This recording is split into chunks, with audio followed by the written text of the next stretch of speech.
तिला एकादशी की व्रत कथा सुनेंगे तो कथा को अंत तक पूरा सुनिएगा। माघ मास में आने वाली सठ तिला एकादशी का बहुत बड़ा महत्व है।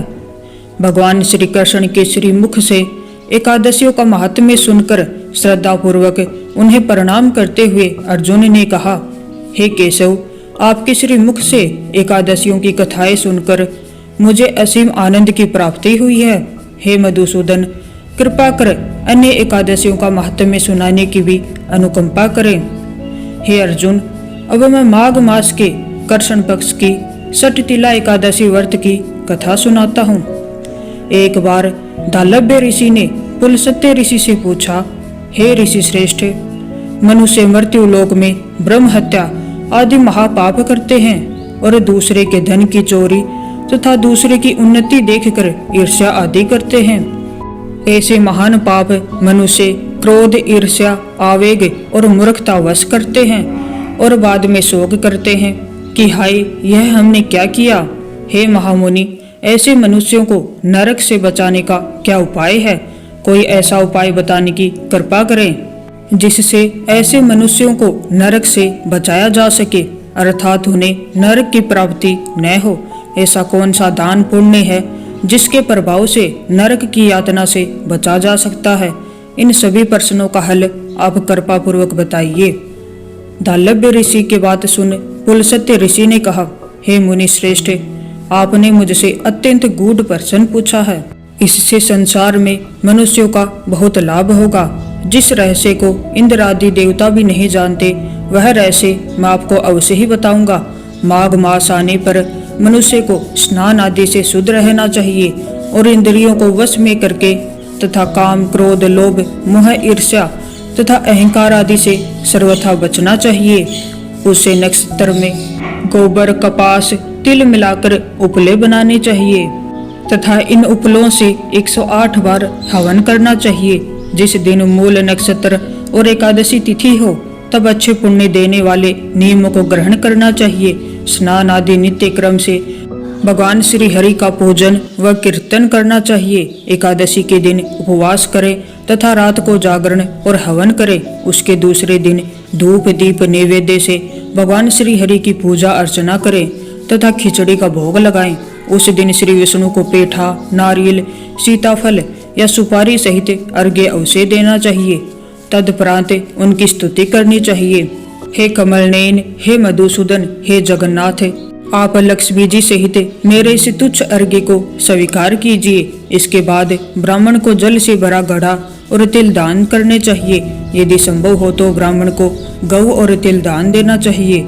इस प्रकार मनुष्य जितने तिलों का दान करता है वह उतने ही सहस्त्र वर्ष स्वर्ग में वास करता है।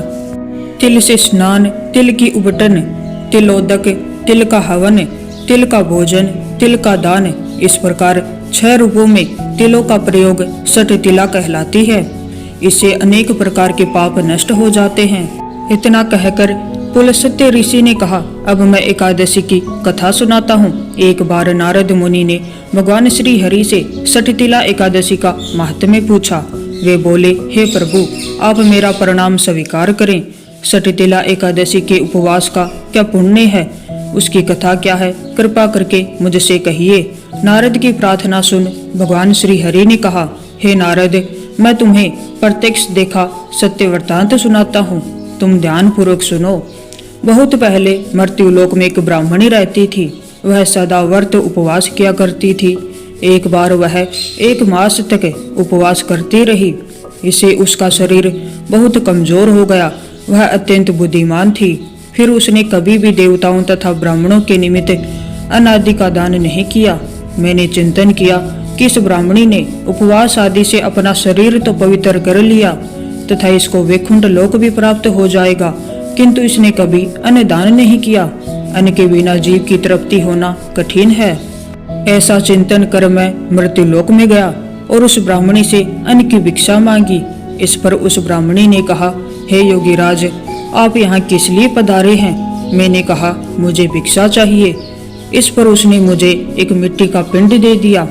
मैं उस पिंड को लेकर स्वर्ग लौट आया। कुछ समय व्यतीत होने पर ब्राह्मणी शरीर त्याग कर स्वर्ग आई। मिट्टी के पिंड के प्रभाव से उसे उस जगह एक आम वृक्ष सहित घर मिला, किंतु उसने उस घर को अन्य वस्तुओं से खाली पाया। वह घबराई हुई मेरे पास आई और बोली, हे प्रभु, मैंने अनेक व्रत आदि से आपका भोजन किया है, किंतु फिर भी मेरा घर वस्तुओं से रिक्त है। इसका क्या कारण है? तब मैंने कहा, तुम अपने घर जाओ और जब देव स्त्रियां तुम्हें देखने आए तब तुम उनसे सठ तिला एकादशी व्रत का महत्व और उसका विधान पूछना। जब तक वह न बताए तब तक द्वार नहीं खोलना। प्रभु के ऐसे वचन सुन वह अपने घर गई और जब देव स्त्रियां आई और द्वार खोलने के लिए कहने लगी, तब उस ब्राह्मणी ने कहा, यदि आप मुझे देखने आई हैं तो पहले मुझे सठ तिला एकादशी का महात्म्य बताएं। तब उनमें से एक देव स्त्री ने कहा, यदि तुम्हारी यही इच्छा है तो ध्यान पूर्वक श्रवण करो। मैं तुमसे एकादशी व्रत और उसका महात्म्य विधान सहित कहती हूँ। तब उस देव स्त्री ने सठ तिला एकादशी का महात्म्य सुना दिया। तो ब्राह्मणी ने द्वार खोल दिया। देव स्त्रियों ने ब्राह्मणी को सब स्त्रियों से अलग पाया। उस ब्राह्मणी ने भी देव स्त्रियों के कहे अनुसार सठ तिला एकादशी का उपवास किया और उसके प्रभाव से उसका घर धन धान्य से भर गया। अतः मनुष्य को अज्ञान को त्याग कर सठ तिला एकादशी का उपवास करना चाहिए। इस एकादशी व्रत के करने वाले को जन्म जन्म की निरोगता प्राप्त हो जाती है। इस उपवास से मनुष्य के सभी पाप नष्ट हो जाते हैं। तो ये थी सठ तिला एकादशी की व्रत कथा। अगर आपको कथा अच्छी लगी हो तो वीडियो